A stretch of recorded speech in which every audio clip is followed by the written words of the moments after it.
Hi, I'm Dr. Yashomati Dhore Patil, practicing at Yashomati's Dental Clinic at Shree Hospital, Nagar Road, opposite Aga Khan Palace. So today's topic will be on how to know if you need to get your wisdom tooth removed. So what is a wisdom tooth? Let's go through that point first. So wisdom teeth, also known as third molars in dentistry, are the last set of adult teeth to erupt in the oral cavity. They erupt at the age of between 17 to 23 years of age. So these are the last teeth to erupt, and they erupt at the back of your mouth. What are the signs and symptoms? Number one is pain and discomfort. There is persistent or sharp pain, dull aches, or pressure at the back of your jaw, ear, or head. Swollen gums. Second point is swollen gums. So basically these are red, puffy, tenderness of the gums around the wisdom tooth area, and this is usually due to infection, and we call this pericoronitis in dentistry. Now the third point would be signs of infection. So basically bad breath, bad odor, discharge of pus, discharge of blood, or fever. These are some of the signs that indicate that there is infection around the wisdom tooth. Next point would be difficulty in opening or closing of the mouth. So this is basically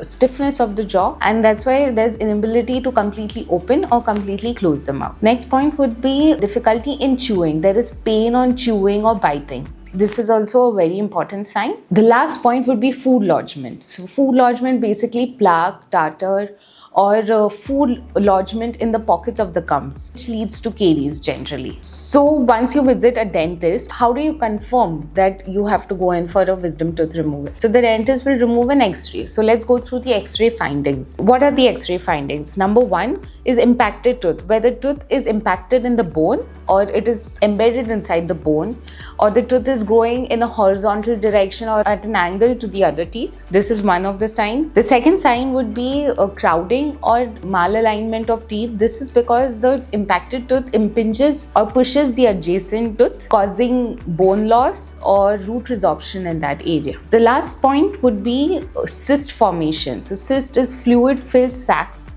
that are present around the impacted tooth that can cause bone loss. So when do you see your dentist? This is very crucial and important. So don't wait for severe pain. As soon as you notice slight discomfort, visit your dentist, because checkups are the key. If you notice the above signs and symptoms, consult your dentist. They'll remove an x-ray, do an oral examination, and then determine whether to go in for an extraction of the tooth or just pain management is sufficient. Thank you.